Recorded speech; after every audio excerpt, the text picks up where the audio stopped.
जुडो में Benazir income support programme जी क़िस्त शुरू थियण खे 4 ॾींहं गुज़री विया, पर डिवाइस होल्डरनि जी मनमस्ती सबबि सवें औरतूं रोले जो शिकार थींदे सॼो ॾींहुं उञ ई बुख में क़िस्त वठण लाइ क़तार में बीठल रहनि थियूं।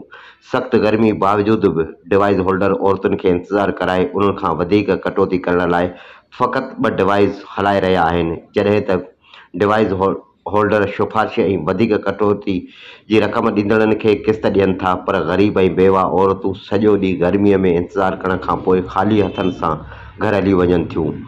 जंहिं बाबति औरतुनि जो चवणु आहे त असां ग़रीब माण्हू किरायो करे हिते अचूं था, पर क़िस्त जा पैसा नथा ॾिना वञनि। हुननि जो उहो बि चवणु हो त डिवाइस होल्डरनि जा मुक़ररु कयल एजेंट वधीक पैसा ॾींदड़ औरतुनि खे कार्ड वठी पैसा कढाए ॾियनि था।